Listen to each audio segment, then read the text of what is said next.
The New York Yankees team ERA is currently 2.79, which is the best in baseball, and all of this is without reigning Cy Young winner Garrett Cole. But what if I told you they might be worse when Garrett Cole returns in late June? Now, I get it. Saying that your pitching staff will be worse whenever their ace returns sounds ludicrous, but what if I told you the Yankees pitching has been outperforming their expected numbers and should regress heavily? Let's break it down piece by piece for their rotation, starting with a guy who essentially took Garrett Cole's spot, and God, Luis Gil has been phenomenal. Gil currently has the fifth best ERA in baseball and truthfully has done his best Garrett Cole impression thus far. He currently is striking out 11.2 batters per 9 innings and is allowing a league best 4.1 hits per 9 innings. With that set of numbers, even his underlying numbers are phenomenal.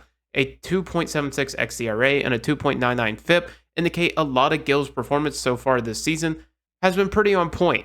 However, I keep coming back to that 4.1 hits per 9 innings. Through the 7 starts Gil had made before this season, he was around 6.8 hits per 9 innings. While Gil has shown clear improvements from that version of himself, I do not know if he will continue to pace the league, being a full 1.1 hits per 9 innings ahead of second place. Combine a few extra hits with his high walk rate, and it could snowball into a higher ERA.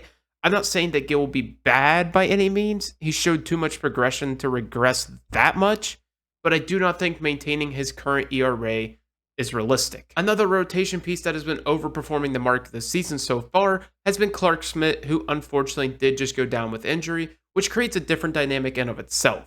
But in just observing what he has done up to this point in the season, he's been fantastic. He has a 2.52 ERA, striking out almost 10 batters per 9 innings, and has been keeping the home runs down. However, that's about where the elite part of his game stops. Schmidt hasn't been particularly good in eliminating barrels from hitters, and combine that with his lack of ground balls, it leaves him susceptible to more homers flying over the fence. However, none of this potential regression is going to be brought to light, simply because the righty is likely to miss the next 2 months with a lat strain. The third starter we're going to talk about is, of course, the quirky lefty Nestor Cortes, who's been once again an above-average pitcher this season. While he's not quite been at the level that the previously mentioned guys are, Cortes has found some decent success so far this season, particularly at limiting walks, hits, and homers. FIP and xERA are split on whether they think Cortes lands as a start in the future. FIP currently has him as a 3.4 type ERA, which is pretty serviceable, but hails in comparison to the 2.95 xERA Baseball Savant would imply he should have. Either way, Cortes has been solid and should continue to make his money mixing things up on the mound. However, while the presumed weak spots of this rotation have been doing their job and more, it's the presumed 2 and 3 starters of this Yankees rotation that have been acting fraudulent in plain sight. Starting with the former Cy Young contender Carlos Rodon, he has posted a modest 3.09 ERA so far this season across 12 starts. With a simple look under the hood, it's difficult to understand how that ERA has been made. Rodon allows a lot of hard contact. Currently sat at the 22nd percentile in barrel rate and 21st percentile in hard hit percentage, Rodon should be getting shelled. During Rodon's prime run in 2020 and 2021, he is able to mitigate damage by striking out over 12 batters per 9 innings in both seasons. But this year, that number is down to 8.3. The only thing that's saving him up to this point is the relative low amount of hits he's been giving up. But when you think about the contact hitters are getting against Rodon, those hits will eventually start to fall. Both FIP and xERA agree that Rodon should be giving up a full run more than he currently is at, which doesn't bode well for the rest of his season or for the Yankees. For the final starter we'll be talking about, it is the $37 million man, Marcus Stroman, who is currently exploiting a lot of the same statistics Rodon is. Stroman is currently standing at a 2.73 ERA, which by all accounts is really good, and the signing has looked to pay off. However, once again, there are some definite weaknesses to Stroman's game. Stroman abuses the ground ball, being in the 89th percentile in ground ball rate, which does mitigate some of the hard hits he gives up, but the saving grace in years prior was the ability to limit walks as well as the hits. The lack of traffic made it difficult to do serious damage and helped eliminate the big inning. However, this season, Stroman has allowed a career-high 3.8 walks per 9 innings, as well as a strikeout rate being the lowest it's been since 2018.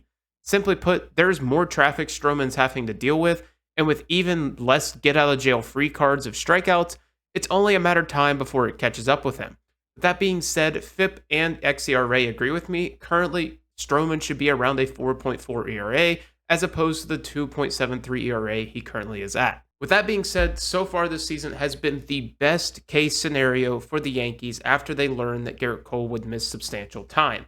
Multiple step ups from presumed weaknesses in the rotation, along with the 2 and 3 starters also performing like aces to start the year, made this Yankees team near unbeatable over the first 2 months of the season. However, Cole is due to return off of a concerning injury. Who knows whether he'll be the exact same guy out of the gate? To go along with that, the second line of pitchers are due to face some major regression. A slight return to earth from Luis Gill will also help this rotation return to where it should be. After everything, this team has the best ERA in baseball. But the more analytics that draw into this, the more this rotation looks like it needs a bump over the second half of the season.